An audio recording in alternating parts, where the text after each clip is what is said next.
cleanliness is a big part of a customer's overall satisfaction with our rental experience. At BEC Rental, we want all our customers to be reassured that in response to this global health crisis, we are not just still here to serve your mobility needs. We are also taking every precaution for the benefit of your health and safety and that of our staff. We are here for you.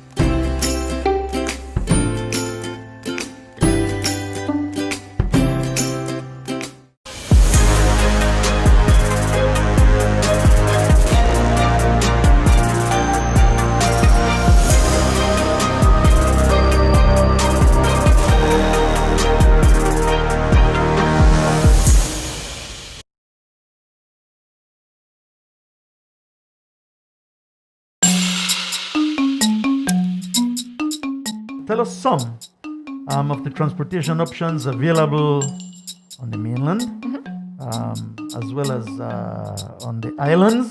The BTB has been working with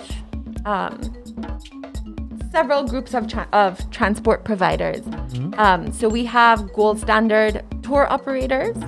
We have gold standard hotels who have their own private transportation.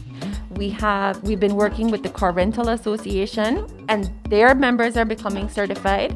We've worked with several taxi unions, and for example, the taxi union at the airport, they went through a rigorous training and certification program. Yeah. With the expansion of the restrictions, the airport compound has opened up somewhat as well. So gold standard transportation providers are allowed in. And if you are a private citizen picking up a family member, you are allowed into the airport compound, but you have to wait in the car parking lot. Good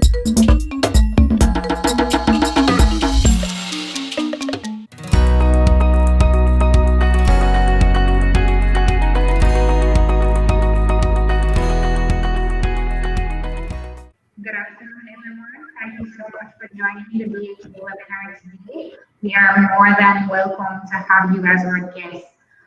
Today we continue with our Journey to Goals series. So we're talking about Safe Journey. We're exploring ground transportation, health and safety. And our today are Manzanero, he's the Director of Health Services. We have Mr. Alan Awil, President of the Belize Car Rental Association, Mr. Elliot Sanchez, the Marketing Manager for Belize Estate Company, and Ms. Elisa Canto, she is the Rental Supervisor for Enterprise National and National. Now, we've heard your questions and we're here to respond to you today about what is taking place with the transport sector.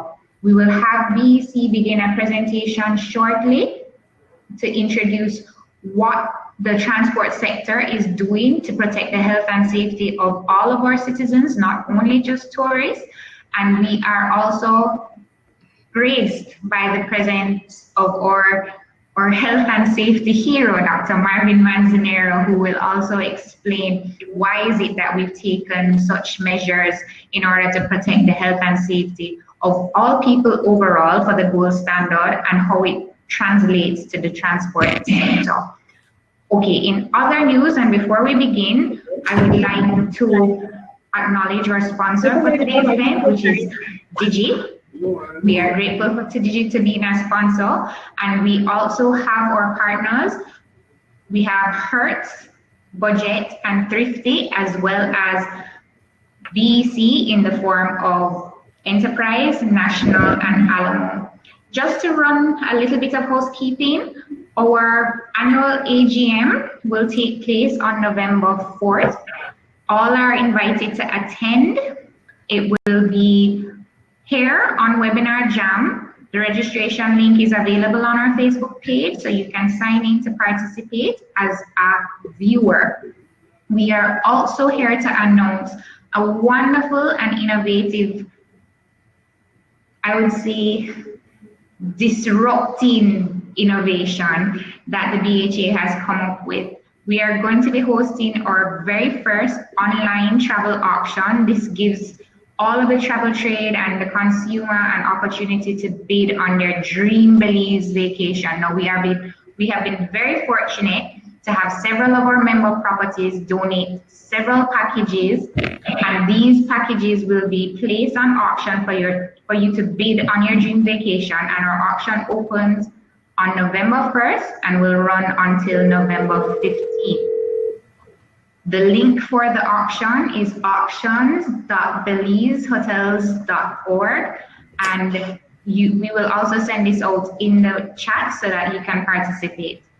All right, our very first presenter today is BEC, and Mr. Eli Sanchez and Ms. Elita Canto will be presenting on their behalf.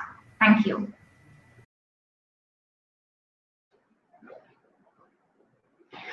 Okay, good afternoon, everyone. We are just having a little technical difficulty with BEC. So in the interim, we are going to switch to the president of the Car Rental Association, Mr. Alan Awil. He's going to be commenting about the new protocols for the safety standards in the transport sector.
Vehicle cleanliness is a big part of a customer's overall satisfaction with our rental experience. At BEC Rental, we want all our customers to be reassured that in response to this global health crisis, we are not just still here to serve your mobility needs. We are also taking every precaution for the benefit of your health and safety and that of our staff. We are here for you.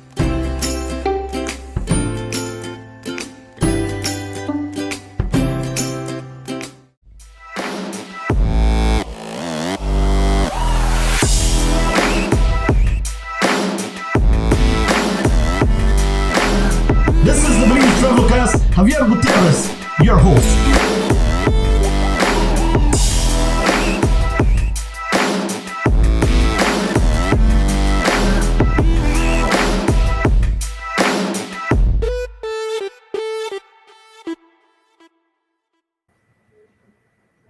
All right. Okay, thank you very much, Simone. So, welcome everyone, and I'm here to talk to you about car rental. Of course, since the airport opened initially, there were tour operators and the airport taxis were the only ones initially authorized to provide transportation to all arriving tourists. It's been a couple of weeks now that the NOC has authorized car rentals to be included in that, and I think the SI number 149 is the one that authorizes us as one of the authorized modes of transportation. So what I want to mention first is that all car rental companies have undergone some training. I can't say if it is similar to what the hotels have done in their gold standard training, but we did undertake, I think it was 3 or 4 days of training, and during that time, what we went over was about keeping our staff safe, health-wise, in the office, how to clean the offices, doors, all the touch points, having hand sanitizers and soaps available in our office, So a lot about cleaning in the office, maintaining social distancing, keeping transactions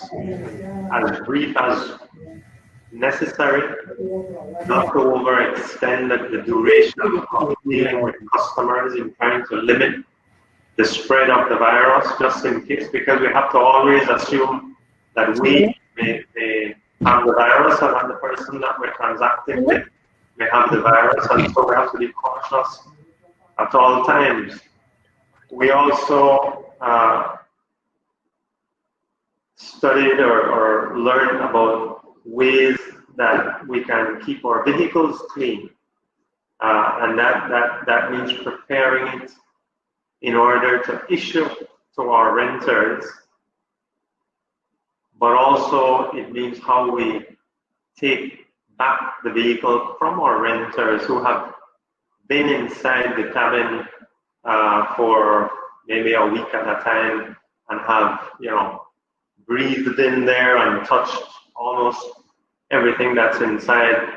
And so the training really captured how we can be safe in handling that returned car, how to prepare it before it goes back on rent, and how to handle ourselves in the office. Part of that is also advising our staff not to show up to work if they have any symptoms that could be of the virus, fever, any kinds of aches, pains, anything that could be symptomatic. It's best to stay at home and to ensure that you're safe and healthy before showing up to work.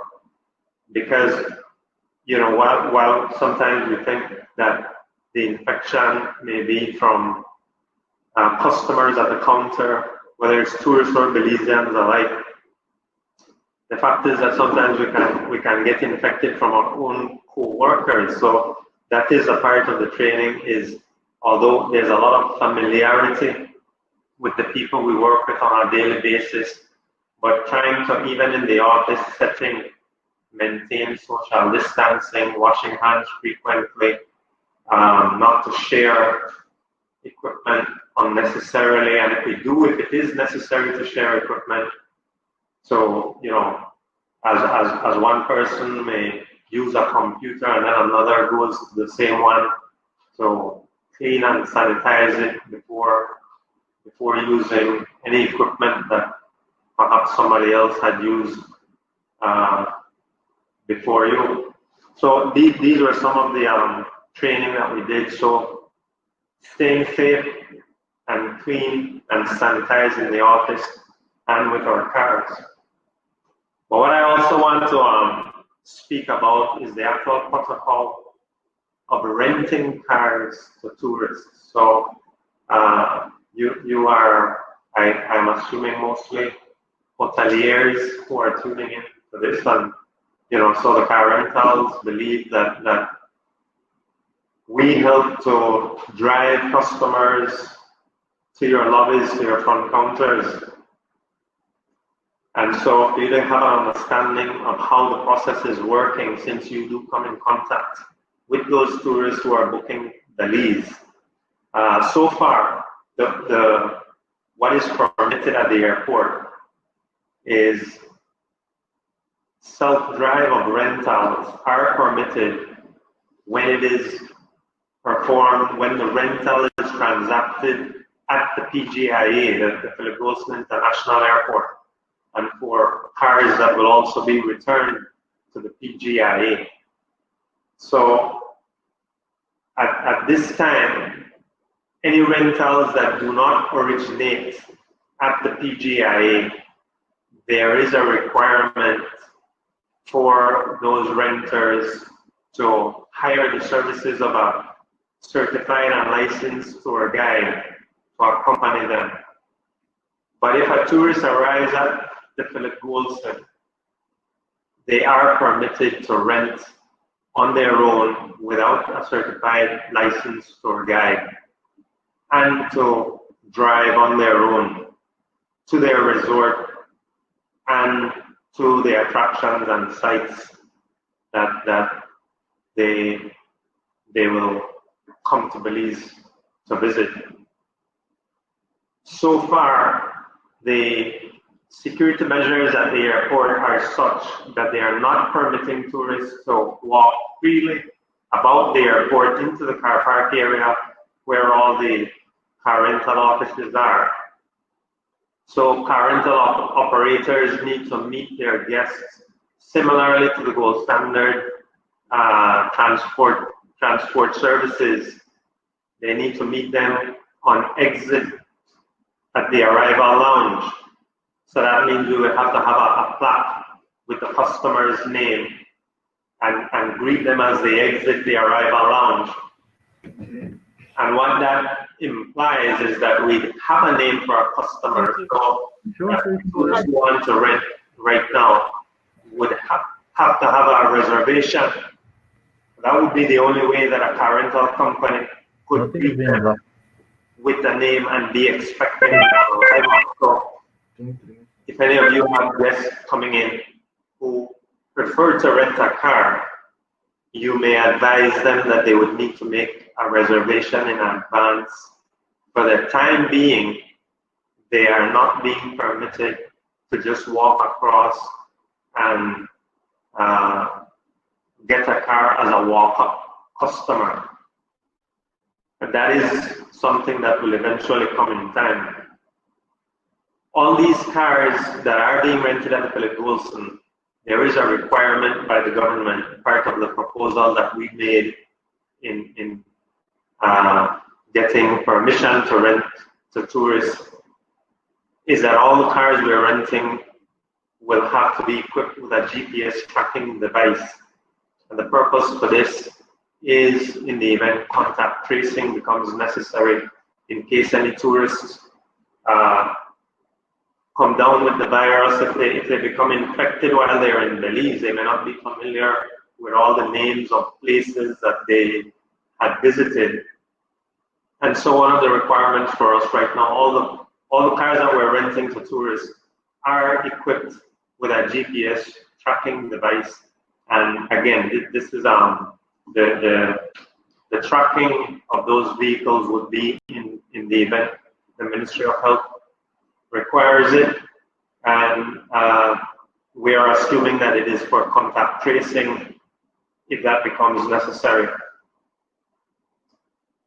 Now, the protocols that were in place just a month ago were that all arriving tourists had to stay within what was being termed the safe corridor.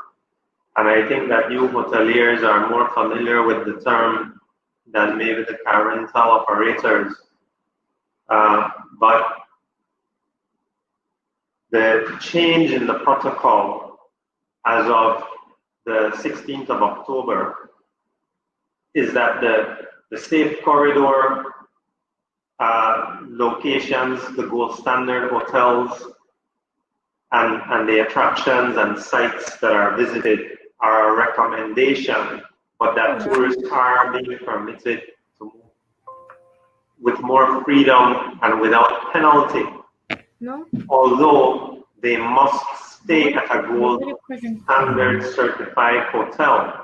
So they are staying at a gold standard certified hotel, but the previous regulation that they could not move about and visit maybe friends that they know in Belize or go to a Maya ruin or to the zoo, I think that is the relaxation of the rules that have been put in place since the institution of the site number 149, which was again on the 16th of October.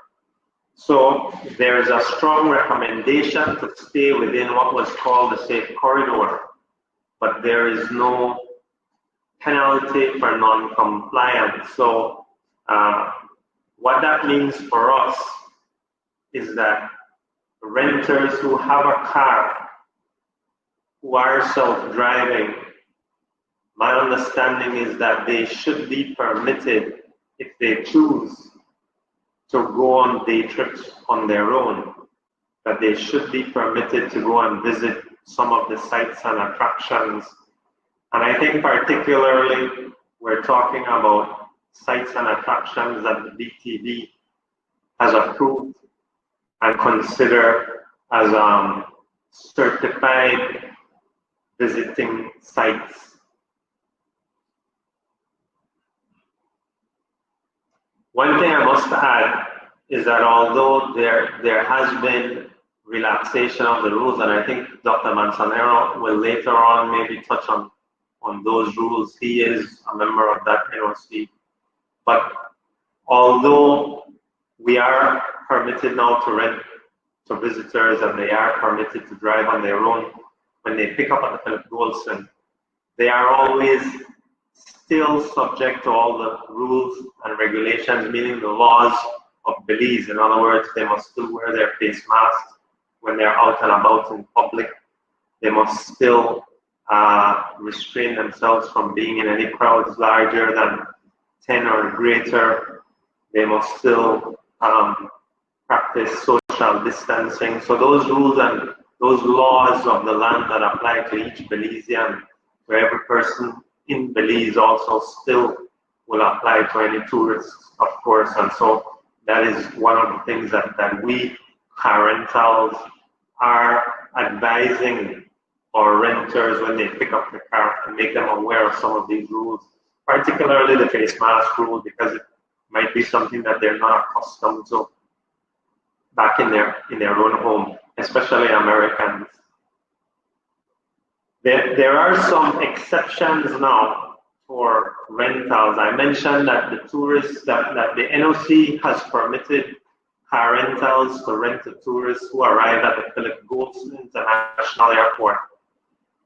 But there is exception for Belizeans who are returning home, or residents of Belize, or persons who are second homeowners, non-citizens, but who own a home and have come to check on their property and assets that they have in Belize.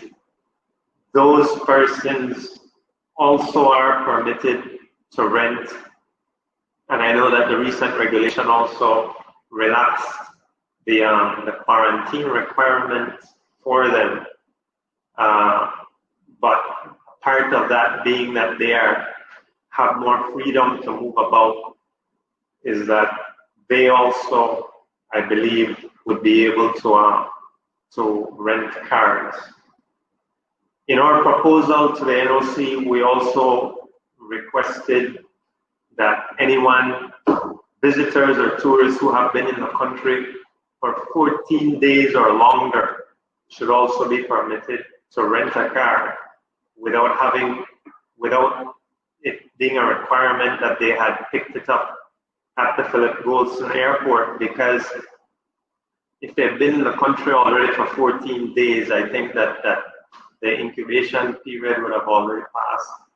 And so if they are, in the country already for that long, then they would be no different than any other person in the general population in Belize. Now, apart from that, from tourists who pick up at the airport, so arriving tourists will have to rent at the Philip Goldson Airport. If they're in any other situation for visitors to rent, it would have to be for Belizeans or residents returning home, or for tourists who have been in the country for 14 days already. If those aren't the case, and somebody is at your hotel and wants to rent a car, then, and they've been in the country for less than 14 days, they are not residents or citizens of Belize, they are not foreigners who own a second home here,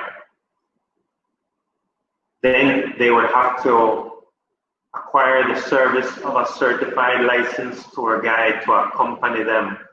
And I think that is in the guidelines and in the regulations, that in those circumstances, anyone who prefers to rent, again, after having left the airport already, that they would then need the services of a tour guide to transport them about. And I believe that can still be done in the rental car, but in that situation, they would not be permitted to self-drive. Okay, the next thing I want to talk about is how we're handling return cars. Of course, I spoke about cleaning the cars on return, all the touch points, so that our staff, when they get back the car, that we don't get infected with the virus in the event that that last renter was infected. So we are very careful to wipe all the door handles, all the knobs, all the adjustment levers for the seat, anywhere in that, especially that driver's seat area that a person may touch, the sunshade, mirrors, any adjusting item needs to be sanitized before we even get into the car and move it. And one step that the car rental association has taken to try and ensure that if a vehicle is returned by somebody who may have been infected, and we don't want to have that car pass to the next renter and infect somebody else, another party, we have taken the step to put our vehicles into a quarantine, similar to how Ministry of Health places an infected person in quarantine. When we receive a vehicle, we have now a protocol to park that vehicle aside for a minimum of 4 days before it is cleaned. Now, when I say before it is cleaned, I mean before we wash it thoroughly and prepare it to be rented again. Of course, the driver's seat area for the person to move the car to that quarantine spot, that is cleaned immediately in order to just to move the car. But the cars that we receive back from renters, returned vehicles, we put it into a quarantine for a minimum 4 days. And that is so that any virus that may be in the car can die on the surfaces, plastic and rubber, and on the fabric. And that is another layer of sanitizing that we have in effect. The other thing that I want to mention is sometimes we may have to transport persons to pick them up, bring them to our office to rent, or when they return, drop them off, and we have a protocol for that as well. Our drivers would wear face masks at all times, lower the windows, have the air flow from front to back and out to limit the circulation within the cabin of the vehicle. Ask renters to sit in the back, and our drivers would wear masks, but renters would also have their masks on while they're sitting in the back. And all of this to try and ensure that our staff don't get infected from any renter, but also so that renters don't get infected in the event that our staff may have the coronavirus. So those are the things that we're doing right now. And again, so that you all know, car rentals are a permitted mode of transportation now for arriving tourists. And those are the protocols we have in place. And so far, the last thing I would like to mention, the NOC has announced that these protocols should be in place up until the end of the year, 31st December 2020, unless they decide to change, and change may be earlier, and depending on the situation, who knows, it could go back further. But so far, these protocols in place should be in effect until the end of the year. And my understanding, Dr. Manzanero may clarify later, my understanding that all these safe corridors and restrictions may fall away on the 1st of January of 2021.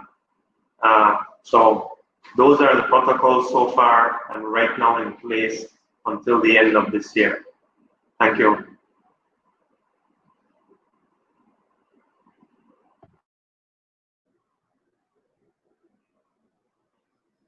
Thank you very much, Mr. Awil, for that presentation.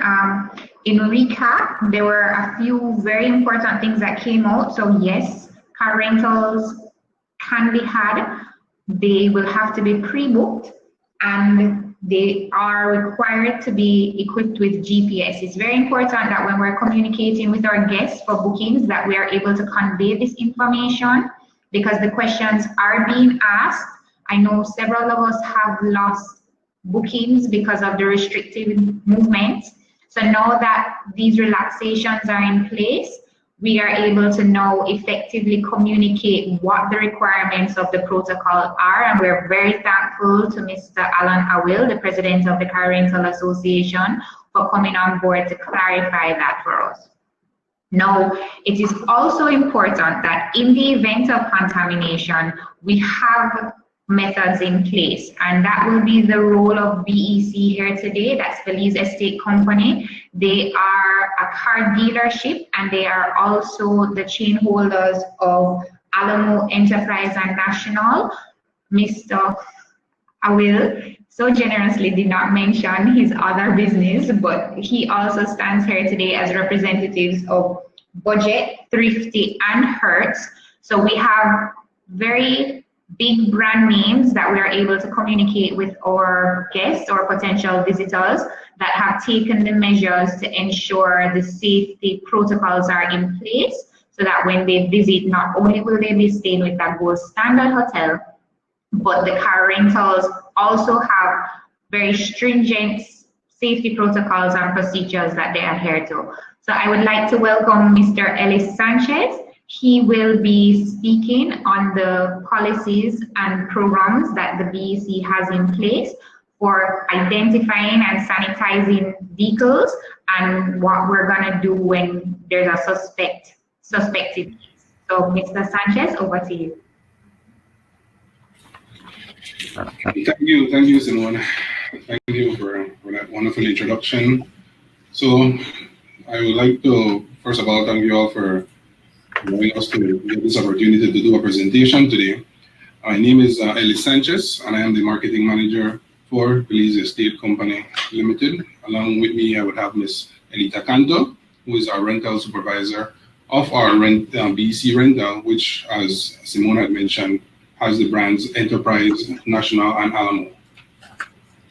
So to begin, we will go through a presentation in terms of our bio, then who we are, BEC as a company and our affiliates, building customer confidence, our low touch, no touch policy, our complete clean pledge, our sanitization service, and we will end off with a conclusion. So just to give you a quick overview, my name again is Ellis Sanchez. I'm the marketing manager for Belize Estate, who oversees the marketing for the company and all the affiliated companies that we have. With me, I have Miss Elita Canto. I believe she's having some slight technical difficulties. Elita, can you hear us? There we go. Hi, I can hear you. Would you like to introduce yourself to the panel? Yes, good afternoon, everyone. My name is Elita Canto. I am the senior rental agent for Enterprise National and Alamo brand. I do oversee daily operations. Thank you, Elita. So, who we are. Belize Estate has, as a member or is a subsidiary of the entire Boeing and Boeing group of companies, which is the largest single employer in the country of Belize. And by that, I mean the largest, and B&B's mission is to pursue excellence for a stronger Belize. Belize Estate particularly was founded in 1875, so we're a company that has been around and has tested the wills of time for 145 years old. As I mentioned, we are part of the Boeing and Boeing group of companies, and we're a multi-brand automotive dealer, and we have additional businesses that we carry, the Napa Auto and Store. We have a shipping agent. We have a car rental, as Ms. Elita is a supervisor for that. And we have a trucking, And we also are the registered agents for Lloyd's of London. So BEC Rental is the authorized franchisee representative for Enterprise Holdings International. And Enterprise Holdings International is the world's leading car rental company. EHI for short has been in business of car rental for over 60 years. It has an annual revenue of about $25.9 billion, and it has a total of 100,000 employees worldwide, and that comprises into rental pool of 1.9 million vehicles. Now, this has 9,600 fully staffed neighborhood and airport locations in more than 85 countries and territories. The EHI brands, as we already mentioned, include Enterprise, Alamo Rent-A-Car, and National Car Rental. Our vehicles that we have in the rental pool include current compact models, standard and full-size SUVs, as well as crew cab pickups and multi-passenger vans. And we ensure that we maintain the vehicles that are more late model. So in terms of our total vehicle fleet, we have 17% being 2020 vehicles, 53% being 2019, and 30% being 2018. BEC Rental operates from two locations, one at the Philip Wilson International Airport, or BHA for short, and another at our home city rental office located at number 1 Slaughterhouse Road, Belize City. BEC Rental has won numerous international awards for customer service over the years, being 2017, 2018, and 2019 since the inception of its operation. And we hold that dearly to us as a tool that, you know, we do what we can and go the extra mile for our customers all the time. So as a part of our corporate social responsibilities, while still being under the Boeing and Boeing Group, the company under the Boeing Group had donated over $500,000 dollars worth of medical equipment to the Ministry of Health during the wake of the pandemic. This included ventilators, hospital beds, PPEs, face shield, surgical masks, and 10,000 COVID-19 tests.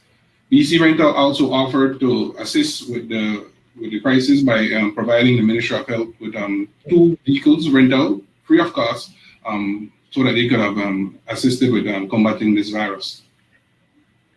Now, in terms of building customer confidence, EHI has a global experience when it comes down to COVID-19, and hence the reason for our important part of the presentation.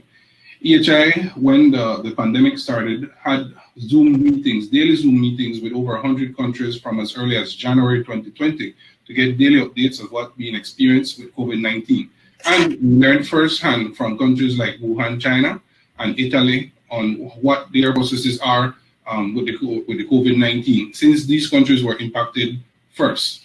Now, based on those experiences, EHI franchisees battling COVID-19 and in line with the Center for Disease Control CDC guidelines, EHI developed standard operating procedures to operate in a COVID-19 pandemic environment, similar to what we are experiencing right now. This included extensive training that is also ongoing, as well as sharing of experience between the countries in the network, which led to dynamic and continuous improvement of our operations. BEC Rental has met all the EHI requirements, as well as international standards when it comes down to these operating procedures. So how do we build customer confidence? We ensure that the vehicle is properly clean and ready when it comes down to picking up. We have a low touch, no touch service that is in place. We also ensure that we follow the COVID-19 protocols, doing the social distancing, wearing the mask, and being hygienic. We also had the employees being prepared with international standard training so that they could understand the level of importance that this global pandemic has on our business. And as well, we prepared our facilities in the office and as well at our airport location. Now, in continuing to build customer confidence, we included GPS trackers in all our rental units for security purposes. These GPS trackers allow for geofencing and contact tracing if required. As you can see from the image on the screen of the presentation, those are actual locations where our vehicles are at this present time from the software that we use to go ahead and track them. So we're able to find any customer, and that assists with quick response in the event that any of them has contracted COVID-19, that we could know exactly where they are and inform the Ministry of Health if necessary. Now, turn it over to Elita, who will continue with the low touch, no touch. The low touch, no touch, it's a new program that we're working on, but it's an online check-in experience. And if you can see on the slides, there are 6 steps that we're taking. And one, the customer has to book a reservation online. The next step would be that they can do an online check-in 48 hours prior to their arrival to our rental desk. The third step is that we are rental ready. So when we already done our homework, we have already called the customer, we have already gotten their time that they are going to land. So we are out there ready to greet that customer. So there's very little interaction with the customer inside our office. We minimize interaction as best as we can. And then the other step is that we go out and we take the customer out to the vehicle. When we take the customer to the vehicle, we have a program that we use, an app, sorry, it's called the Record 360. And this records all damages, time-stamp damages on the vehicle. This then is emailed to our customer. The step 5 of checkout is us. We send an email to our customers, reminding them of their return time. And of course, when they do return, it's an express return. There's little to no touch at all. Here you can see examples of our online check-in automated emails. We have both for all 3 brands, Alamo Car Rental, Enterprise Rent-A-Car, and National Car Rental. All 3 brands are participating in this low touch, no touch. Now, the complete clean pledge. This here is a response to the COVID pandemic.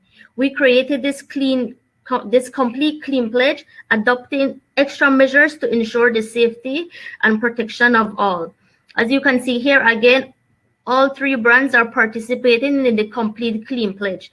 We promise, this is our promise to our employees, the branches, and our customers, that we pledge to go above and beyond our already rigorous cleaning protocols, including strict sanitization procedures to protect the health and safety of everyone.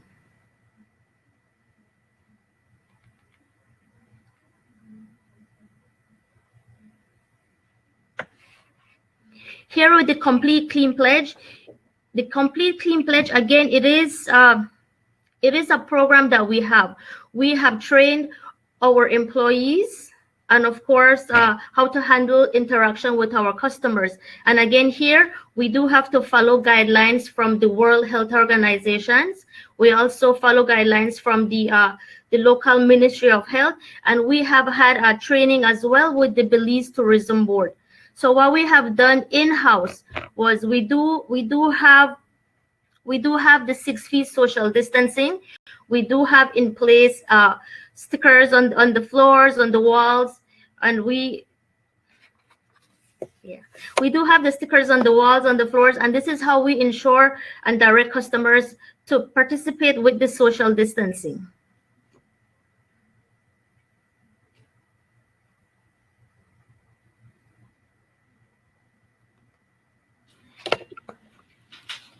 All right, thank you, Alita. Now, when it comes down to employee and customer safety, we ensure that we have the general hygienic protocols that we follow to promote a safe working environment. We ensure that we wash our hands at least 20 seconds as recommended with soap. We use an alcohol-based sanitizer that contains at least 60% alcohol if the washing of the hand is not possible. And this occurs on a frequent manner during the course of the day. We have had to purchase and stock up on extra hand sanitizers. As we know, during the wake of this pandemic, the hand sanitizers blew off the shelves of the local grocery stores. So BC had to become innovative and get the stocks while supplies last, and we are ready to assist our customers and our employees at hand when it comes down to the sanitization of their fingers. We do encourage frequent breaks so that our employees can go ahead and wash their hands during the course of the day. That might seem like a stringent operation on most part due to some companies want employees to be stricken at their desks working. However, during this pandemic, this is important for companies to allow their employees ample time to go and do their frequent hand washing and frequent sanitization protocols. There's also a sneezing and a coughing protocols. If anybody is caught sneezing and coughing, it might seem as if we're not being stereotypical or judgmental, but it's a precaution that they must cover their faces if that might happen. Some might have allergies, some might have some type of reaction to the odor or anything to that effect. And but until we can rule out that they don't have any COVID-19, then that is there's some protocols that are in place for that. There's also employee and customer temperature checks whenever the customers or the employees arrive in the morning. Now, for employees, we do take a record of their temperatures each and every morning, and that has assisted us to track down whenever we might see an employee have high body temperature, or sometimes it's because of the sun. We might ask them to, wait outside in the shade until they are able to do another test, and then, in most cases, if not all, they do go ahead and pass that test if they don't have a small fever. Now, employees who are feeling ill or exhibiting any sign of the symptoms, then we would ask them to stay home and contact the medical team via their numbers that have been provided, and just keep in close contact and social distance and stay home while they find out if they have additional symptoms when it comes down to COVID-19. Now, when it comes down to the complete clean pledge, I'll let Elita continue. All right, our complete clean pledge card. Here we do have a vehicle preparation guideline that we use to check every day. This is on a daily basis. We use this to check and balance. We have a mini assessment and an observation checklist as well. And as illustrated in the video,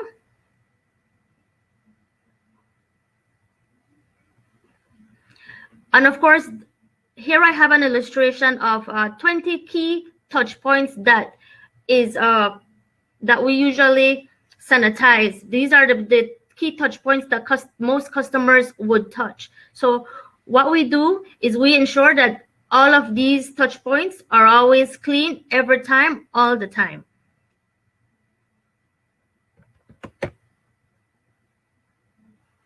And again, this is our vehicle checklist. And this here is where we observe to ensure that all of the 20 touch points that we spoke about is being checked off by our agents. We clean both the exterior and the interior. We clean, we sanitize, and our responsibility is to get the vehicles properly sanitized for the customers. And if you walk into our one of our rental vehicles, you are going to see that we do have a clean pledge sticker and a hanger on our vehicles. This is just saying that we are promising you that we are cleaning our vehicles, and we are doing it at an international level, and we are doing it with the again with the guidance of the Ministry of Health, and the Belize Tourism Board, and of course our the World Health Organization. And of course, we are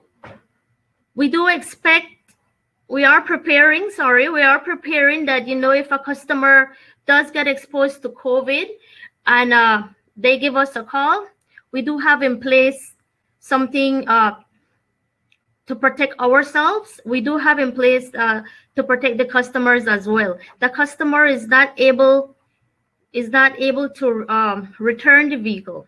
The customer is just going to leave the vehicle parked where it is. We're going to leave it there again for the 4 days. When it's able to be retrieved, that's when we're going to go sanitize the vehicle properly with all the windows down and bring that vehicle back to our rental location.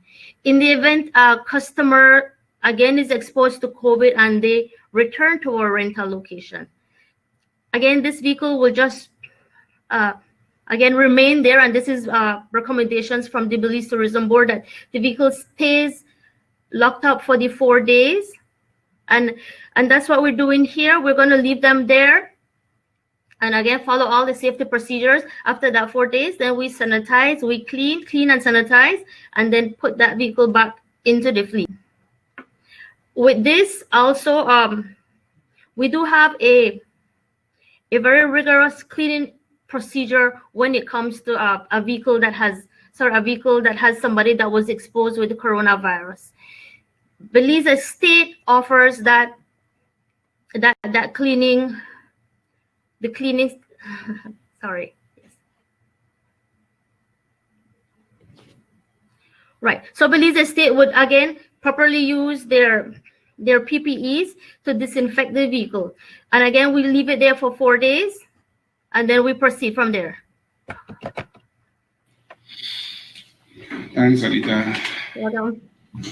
So you guys are seeing the screen right now, and it shows a vehicle actually being sanitized at our compound by one of our technicians who uses the full entire PPE, mask, suit, gloves, even the shoes, go ahead and spray it on a vehicle. Once it has been detected that that vehicle may have been in contact, or someone who utilized that vehicle may have been in contact with COVID-19, we ensure that we take care of these proper protocols, and we take those that we do highly, because of course, do remember, under the Enterprise Holdings International, we're not only following regular guidelines. These are world-class guidelines that have been proven and tested to work in the most rigorous of countries who, and especially when it came down to Wuhan, China, who had the first outbreak of this coronavirus last year.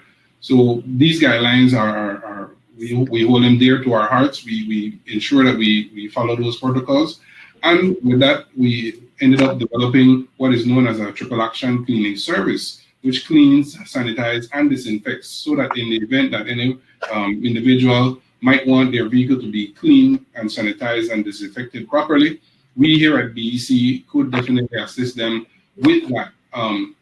Currently, we're only doing this service from the comfort of the branch location at number 1 Slaughterhouse Road. However, works are in the way for us to go ahead and get a portable solution and portable cleaning solution, which includes the power washer, the fumigation machine, so that those vehicles can be properly sanitized and disinfected outside of the company's branch location. And of course, the price for a car or a mid-size SUV is $89 plus GST. And for a truck or full-size SUV is $134 plus GST. But again, through this meeting, I would like to let you all know that anybody that any of the association members who might feel the need for them to run a triple action cleaning service on their particular vehicle unit could contact us, and then we're willing to offer certain discounts when it comes down to the pricing for them. And that basically concludes our presentation. We'd like to thank you for giving us the opportunity to conduct this presentation with you, so that you can understand the level and complexity that we have been taking this pandemic as a transportation and logistics sector company, and as a rental company in the country of Belize, to ensure that not only our employees but our customers at large are safe from the pandemic. I now turn it back over to the coordinators. Thank you so much for your presentation, Ms. Canto and Mr. Sanchez. We are grateful for the contribution from BEC. I would just like to add that BEC is one of our members that offers this service.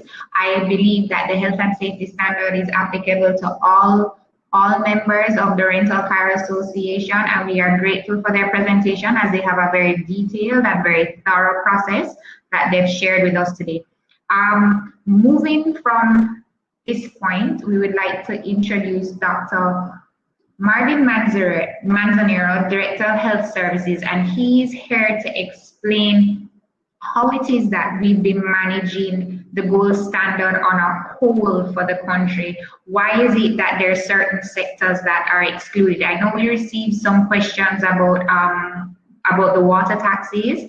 I know we have been very grateful to the BTB for facilitating the additional training for our transport providers and for the car rentals, because prior to this, those industries were excluded, and we cannot help but acknowledge that the experience is a holistic experience, and when all parts work, the industry benefits as a whole.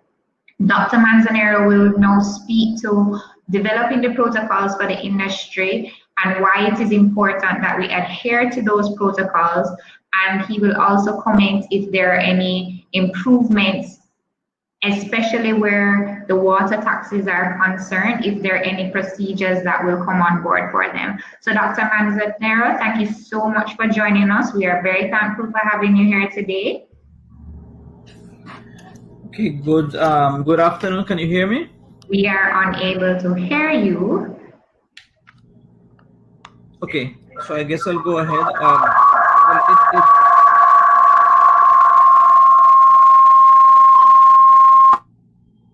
Hey.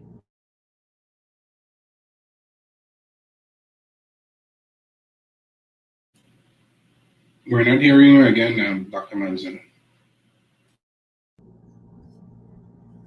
Can you hear me now? Yes, that is fine. Okay, yeah, as I was saying, or starting to say, it being last in today's presentation might be a plus or a minus, but I'm glad that you have touched on all the elements that have brought us to where we are. From the start, I think I want to be able to say that we have to commend entities such as the Car Rental Association that actually came up with their own protocol, so to speak, of course, guided by science. And we did manage to review that, and that is what was discussed at the NOC level. So that in point of fact, when you have an entity that brings to the table how they will address the particular situations, then it's easier for us to accompany that process all along. So I think we need to start by saying that it's a proactive approach, because I know I'm being asked now what happens with the Water Taxi Association.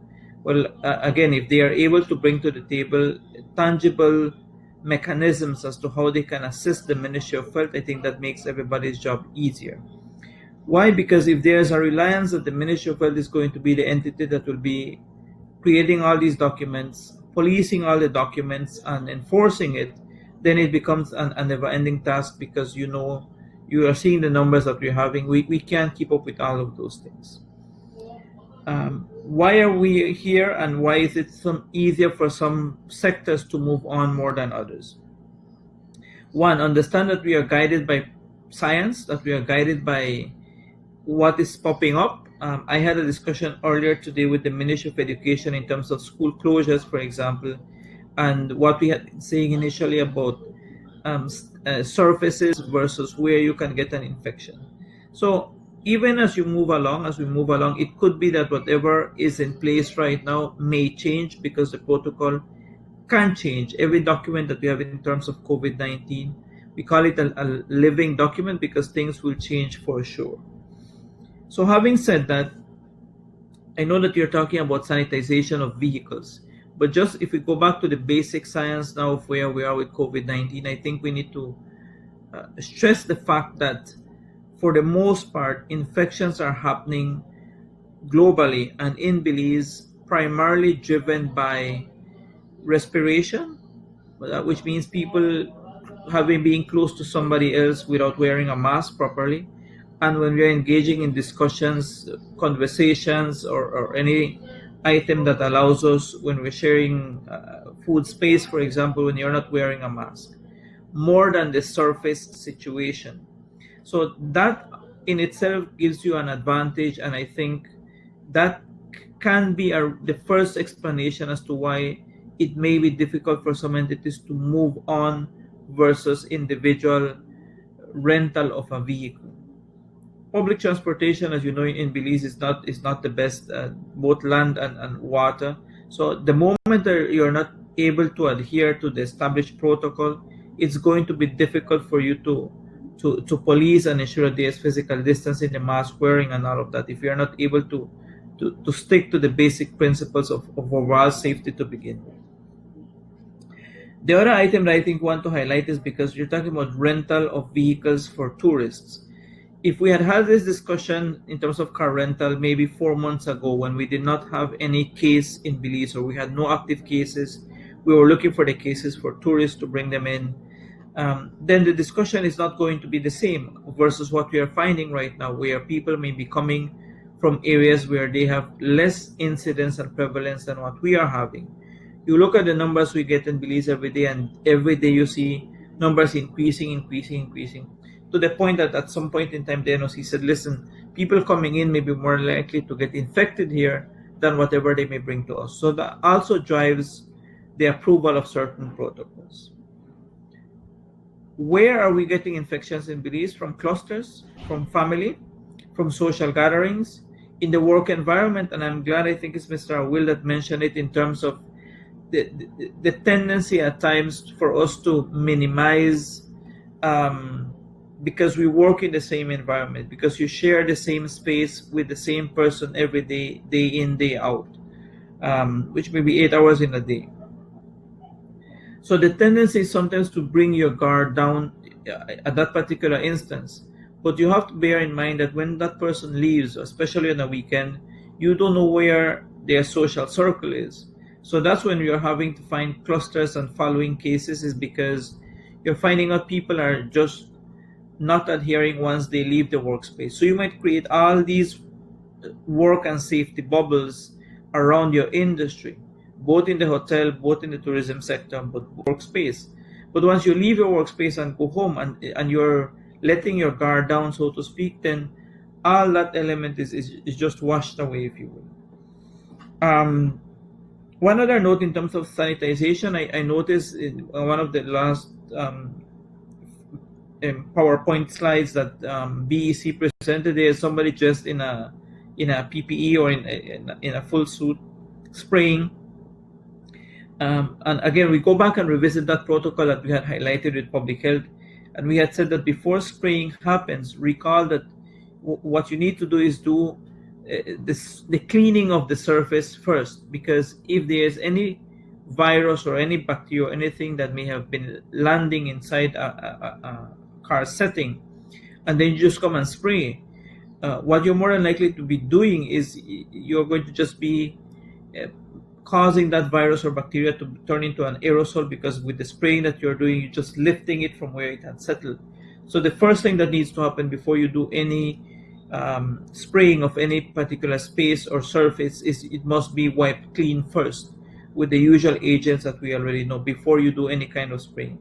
As a matter of fact, as a Ministry of Health, we have not routinely recommended that any particular spraying needs to happen if there's proper sanitization. I know there are companies popping up that they are specialized cleaning entities for potential scenarios where COVID may have been present. The Ministry of Health has not really endorsed or said that any particular entity is the entity that you have to go to do that if you do proper sanitization in your own little and micro environment. So I know the Car Rental Association came to the NOC, you know the history, more than once to bring the document. So as I said, when the document came to us initially, any document that comes to us as you move along, as you want to open more spaces, it's always going to be good if there's a document that has a wider cross section of reviews and reports, so that multiple entities feed into it and it becomes a stronger document, that it covers all the bases in terms of international standards, that the document is able to provide who is going to be actually enforcing and policing when things go wrong. For example, the hotel industry can be a perfect example. All hotels started coming up with what are the gold standards so that you can be in that hotel category, if you will. The gym association, for example, or the fitness association with the gyms, we have said, okay, but can gyms start doing their own coding and developing who is a gold standard and who has met all the minimum requirements as you go along? So it's the same thing here. Any document that comes to us should have wider stakeholder representation, as complete as possible as it can. Do not expect the Ministry of Health to develop that document for you, because I can tell you it can't happen right now. We're just overwhelmed. Once it's almost a complete review, we may give you feedback, and there can be a discussion that can take a couple of weeks for that to be completed. And two final notes perhaps from my end, because I assume there will be questions, is as we move along, we have to remember that the virus is not going anywhere. So whatever guidelines we are doing now, is you have to assume that that's going to be a guideline that becomes sustainable for the next 2 years.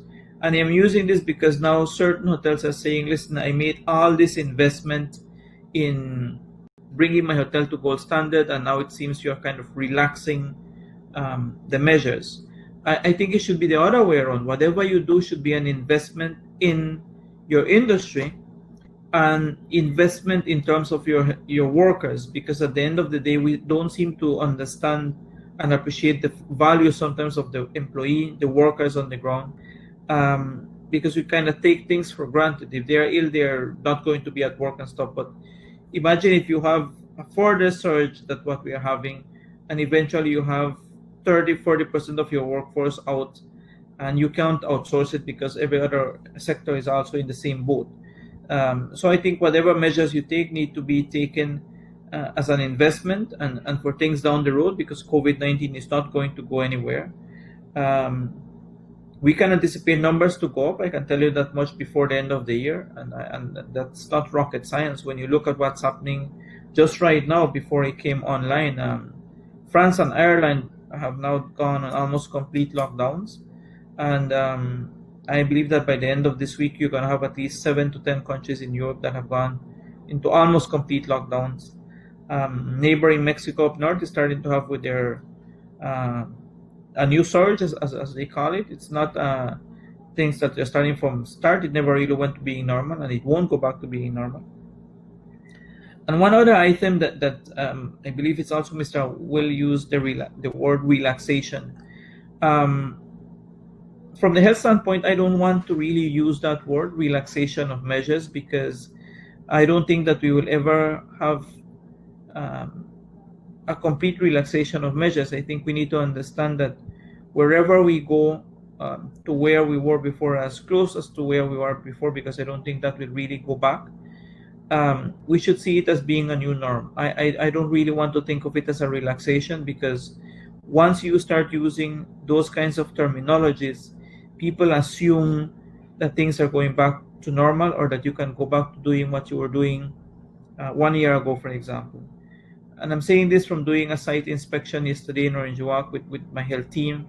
When you see people on the street with what somebody described it as the usual hustle and bustle, you realize that we perhaps have not learned the lesson, because it isn't the usual hustle and bustle. It will never be perhaps the usual hustle and bustle, and we have to be prepared at least for the next. I know that when we started in March, I said 12-18 months, and then started saying 24 months. I think that things can go back to a sense of what may be deemed as normal, but I think this is the new norm, and we are talking about 2 years from now. That's a reality, and we have to move along, understanding that there are many sectors that will have to do levels of catch up, and it's usually the ones who move on, understand the dynamics of where we are going, I think, are the ones who stand to benefit more as you go along. So those are my initial thoughts. I guess there will be questions that we can engage on as we move along.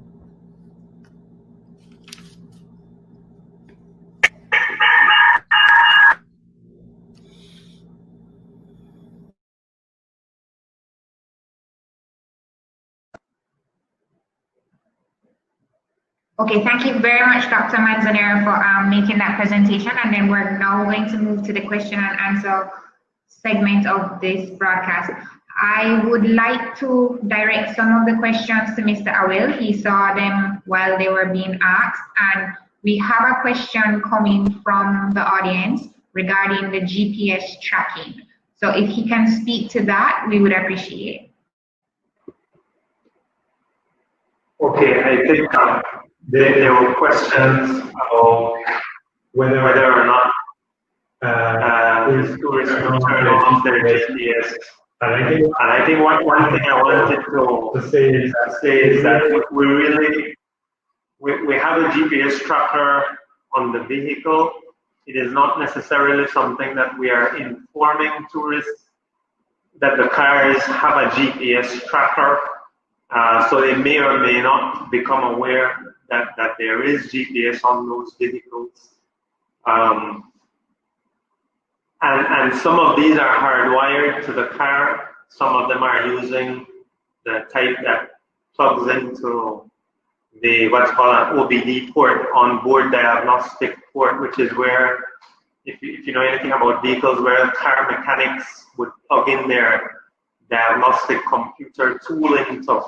So the tool is in locations that perhaps the driver would not necessarily know that a GPS is there. So it's not something that they may necessarily be aware of, or something that they can just easily and readily turn off. And again, the purpose for it is for health reasons. It's in the event that the Ministry of Health requires to do any contact tracing if a renter were to become infected. I hope that answers that question. Okay, indeed it does. We have a second question, and this one I'd like to direct to Dr. Manzanero. We have local suppliers with cleaning agents, and there is a present requirement that the sanitization material has to meet EPA certification. Are you able to elaborate on that and as to whether local disinfectants can be used in order to facilitate the cleaning process? Yeah, what we had asked, because we have noticed, I think this year there's been at least 3 entities in Belize that have indicated that they are now using their own hand sanitizers, sanitizing agents, and even hand soaps, I believe. When in doubt, in terms of the concentration that you are to use, I think those should be addressed with the public health person, so that we can review what it is that they are having. I know that I perhaps can tell you that all the sanitizing agents that are being advertised may not have come to the Ministry of Health for an approval note. That's why we had done a release maybe about 1 month ago to indicate that there would have been a process trying to get everybody in line in tandem with the Belize Bureau of Standards, so that we make sure that whatever it is that they're advertising they're using is in point of fact what they should be using. And as I said, because there are new ones that are coming on board, the best bet would be to touch base with public health at headquarters and we can tell you whether that meets the minimum requirements as per their label. Okay, we also have another question which is directed towards the water taxis.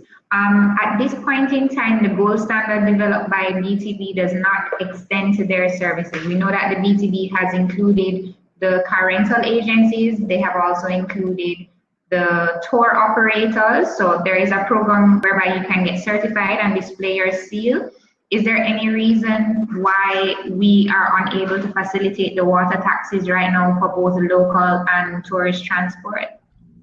I guess the issue will always, from the health standpoint, and again, I don't know that it has come as a specific requirement for the NOC to review, but my short answer to that would be that there is some element of the association, if they are presenting a paper to indicate why it is that they ought to be included and what measures and mechanisms they will set in place to ensure that there's adequate physical distancing, that there's no overcrowding of a boat, what sanitization measures they have, and that they're able to ensure that people are wearing a mask all the time.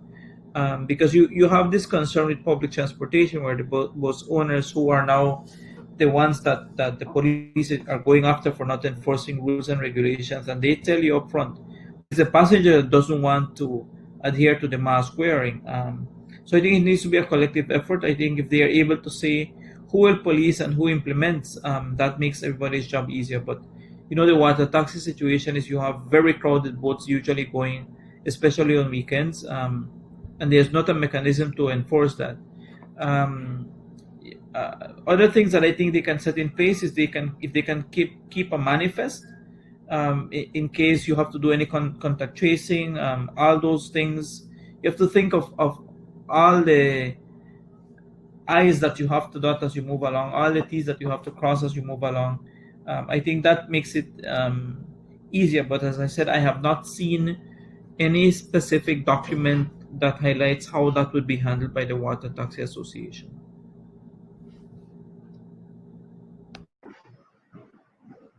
Okay, we have another question as it relates to golf carts in San Pedro and perhaps Kikako. That's a primary means of transportation in those areas, and I know that there were requirements for taxi and tour operators to implement prospect, etc. Would it be the same in the event that a golf cart operator, would they have to operate under the same principle? Yeah, well, my impression was that they were going to be operating just like when you operate a private vehicle, not that it would have to be any different. I mean, a golf cart is not an enclosed space, so I don't know. I mean, that should make it easier. But then, on the flip side to that is because it is it's an open space. When you're driving around, you're more likely to be, contaminating because you're talking and sneezing or just breathing as you're passing along.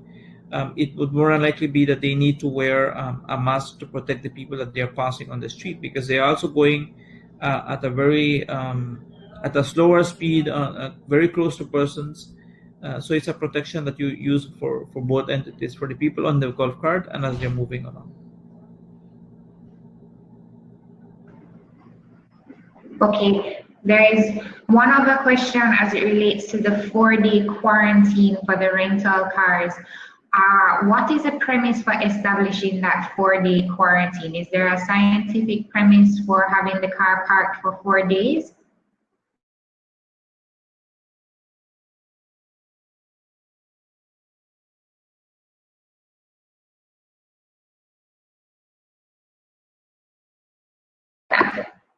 Okay,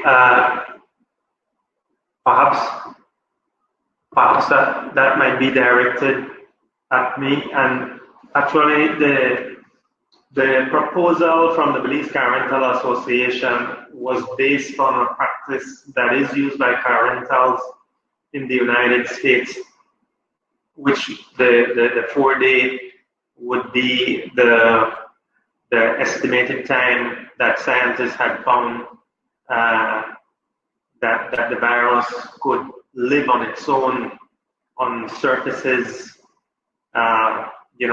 plastic, glass, metal, those type of surfaces that are inside a vehicle. So we made that proposal based on research and what some car rental operators were doing in the United States.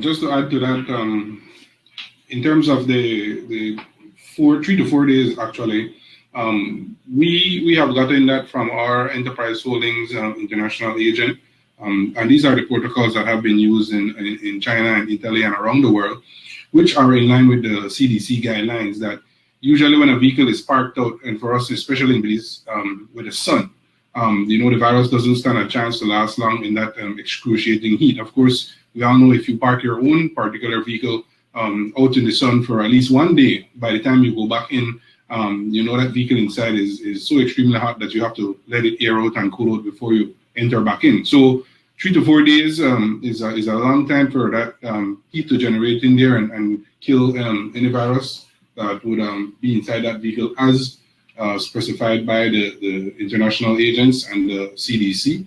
And of course, you do that in conjunction with your normal cleaning, and of course with our cleaning agents that we use and we have, and the full protocols in terms of the touch points that we would ensure that are properly clean whenever we encounter that particular scenario.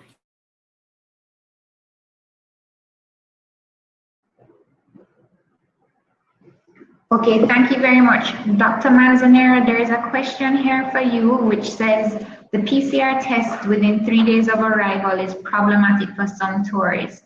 Does within 5 days really make a big difference? And some Caribbean countries allow 7 days. And I'm just going to put an addendum on that. We recently received news as an industry that Costa Rica has no testing requirement, and they're one of the competing destinations for Belize. So the PCR test within 3 days of arrival, does it make that much of a difference between 3 days and 5 or 7 days? Yes, it does make a difference. Actually, if you go from 1 to 3 days, there's a major difference. Ideally, you would want to test everybody upon arrival, but we understand the logistics behind that, and that's the reason why 72 hours is, as far as I think, we are able to go safely without compromising, and there's still levels of compromise. If you ask the epidemiologists in the EP unit, they will tell you they want to test everybody upon arrival, because that's the idea. Because 72 hours is the period where you can still become infected after you have been tested. So that's an element in there. Whether testing will be done away with, I don't know. I mean, there's some countries, I mean, you don't have to go that far. Neighboring Cancun never closed anything down. In the peak of the New York epidemic, they were having 3 flights come to Cancun on a daily basis. So I think what we should aim for is ensuring that we have viable rapid testing upon arrival. But I don't know that we will ever really be able to do away with any level of screening at the airport.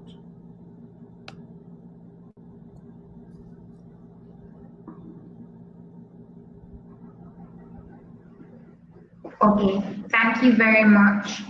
All right.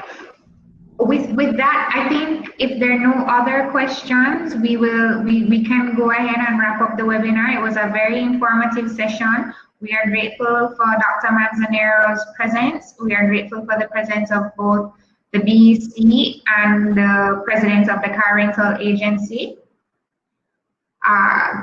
for coming out today. It's very important as a hotel industry for us to send a very clear signal to visitors that we are ready. The BTB has worked very hard to implement the gold standard certification for both the tour operators and the hoteliers. And by extension, it is important to signal to the world that yes, we take this as a very serious situation, that we're implementing the measures, and also to introduce you, our hoteliers and our suppliers, to the fact that there are these measures in place whereby, one, as a car rental agency, we're able to contact trace an agent, a visitor, in the case that they're suspected of having the disease, and also to introduce you to the mechanisms that we have in place in the event that a suspected case is being transported in one of your vehicles.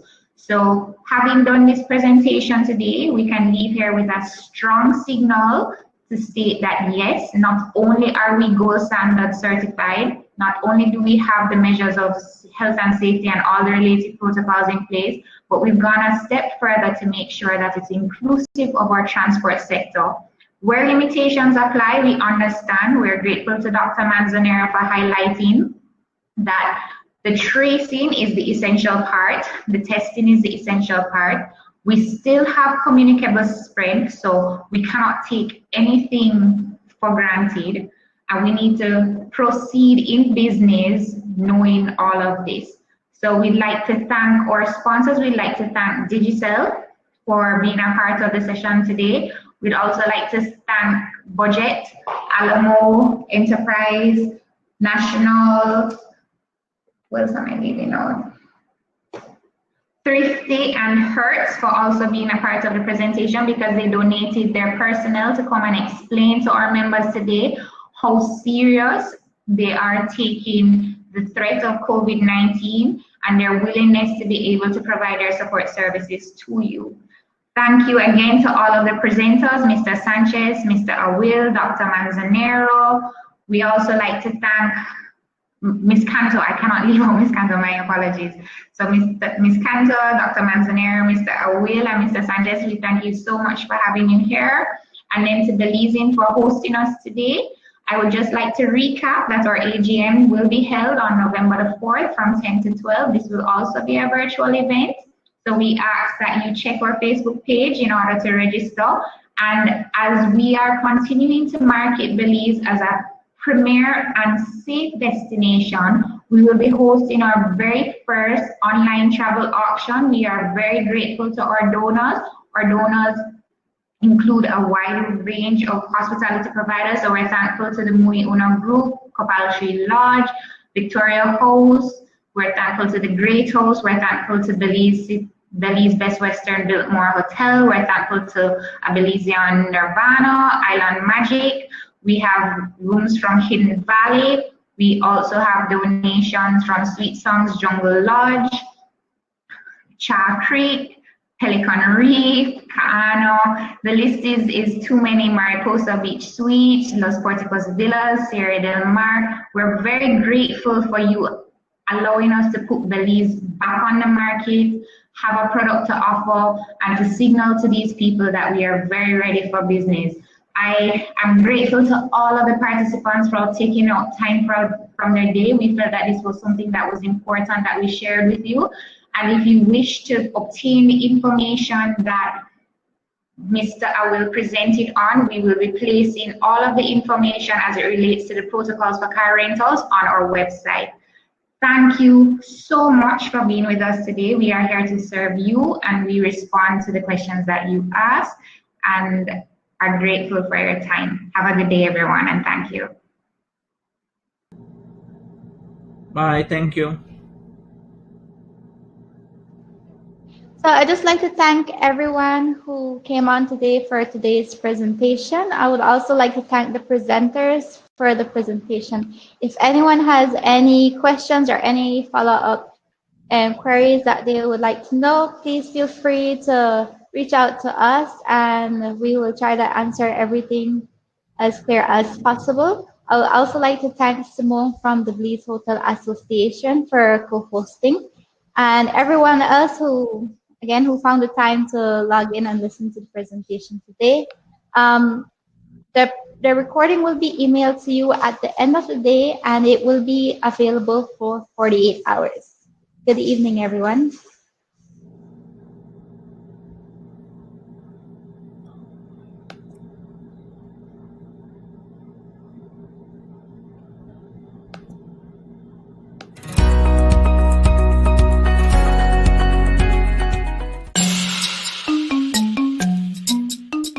Tell us some of the transportation options available on the mainland, as well as on the islands. The BTB has been working with several groups of transport providers. So we have gold standard tour operators. We have gold standard hotels who have their own private transportation. We've been working with the Car Rental Association, and their members are becoming certified. We've worked with several taxi unions, and for example, the taxi union at the airport, they went through a rigorous training and certification program. Yeah. With the expansion of the restrictions, the airport compound has opened up somewhat as well.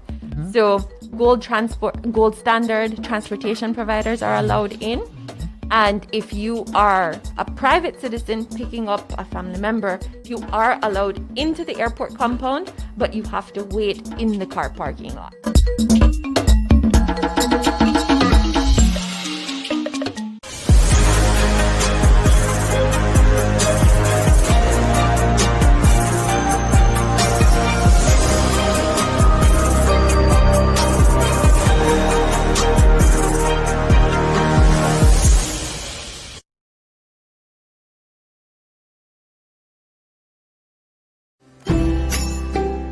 Vehicle cleanliness is a big part of a customer's overall satisfaction with our rental experience.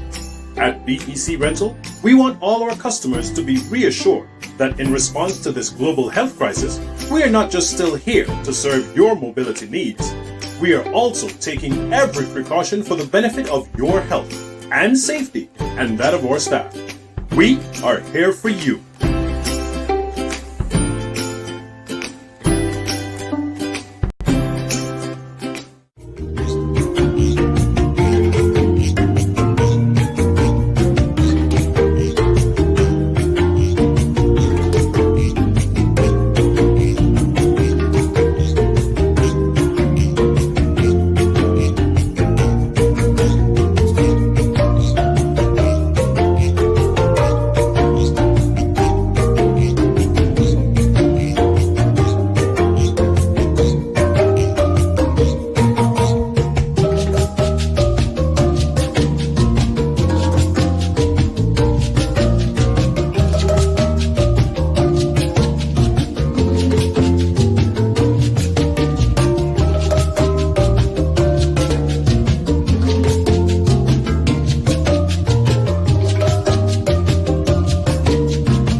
number of hotels are currently able to accept guests in Belize because of the gold standards, right?